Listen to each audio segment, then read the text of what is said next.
Moi, c'est arrivé le 1er août 1977. J'étais en camping, au camping Sainte-Agathe-des-Monts, dans le nord de Montréal. Et mon père voulait, après le souper, on avait soupé, il voulait faire un feu pour manger des guimauves grillés. Mais avant, il est allé dans le coffre de la voiture chercher un gallon qu'on avait pour le poêle de camping.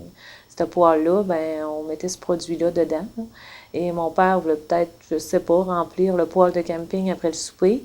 Et il avait peut-être surchauffé au soleil, il était peut-être passé date. Les pompiers m'ont expliqué qu'il y avait peut-être un étincelle sur lui qui fait que quand il a ouvert le gallon, il a explosé. Alors moi, j'étais à 5 pieds de mon père environ et mes vêtements ont pris en feu.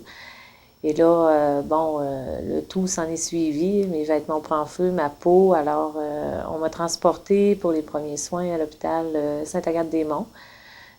Par la suite, on m'a transportée à l'hôpital Sainte-Justine de Montréal. Souvent, les gens se demandent ce que mon père a eu, mais mon père n'a rien eu du tout. Alors, il y a juste moi qui ai été brûlée dans l'accident.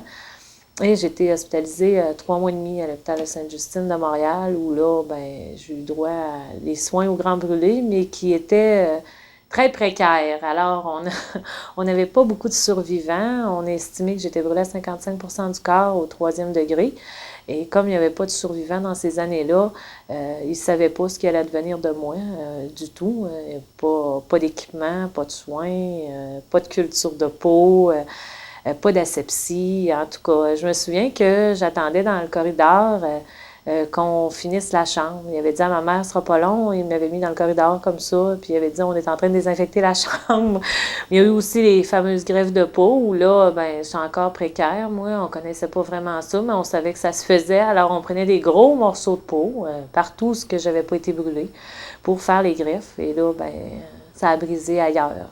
Alors, ce qui était qu'à 55% doit être rendu à 80% de cicatrices parce que, on a pris ce qui n'était pas atteint, finalement, pour faire des greffes de peau. Il disait qu'il fallait qu'il en prenne plus grand au cas où que ça ne fonctionne pas ou il ne savait pas tout le temps l'étendue qu'il avait besoin nécessairement. Des fois, il prenait un morceau de peau, mais il en mettait un petit morceau de place, un autre morceau d'une autre place, fait qu'il en prenait plus grand. S'il avait pu utiliser la couture de peau, c'est sûr que j'aurais des endroits que j'aurais pas de séquelles, entre autres les fesses, entre autres le dos au complet, les cuisses. Ils ont pris beaucoup de peau. Fait que c'est sûr que ces endroits-là, qui moi, en plus, vu que j'ai fait de l'infection, ça a mal guéri. Sur les fesses, j'étais couchée dessus. Fait que ça s'est infecté, fait que j'ai fait des mauvaises cicatrices. Puis, si j'avais eu la culture de peau, il y en aurait pris 1 centimètre par 1 centimètre, fait que j'aurais probablement pas ces cicatrices-là. J'ai eu plusieurs opérations, une trentaine à peu près. C'était pas tout dû à la croissance nécessairement. C'est sûr qu'il y a des plaies qui se sont faites à cause de la croissance parce que la peau étire plus.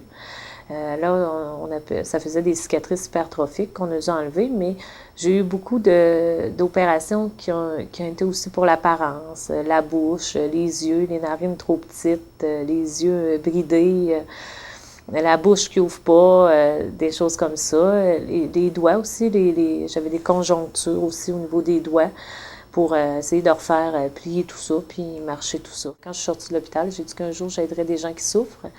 Finalement, je ne suis pas infirmière, mais une allothérapeute parce que je voulais voir ce qui se passait dans le milieu de l'anesthésie quand on dormait. Vu que j'avais été opérée souvent, je trouvais que c'était intéressant d'aller voir ce qui se passait là.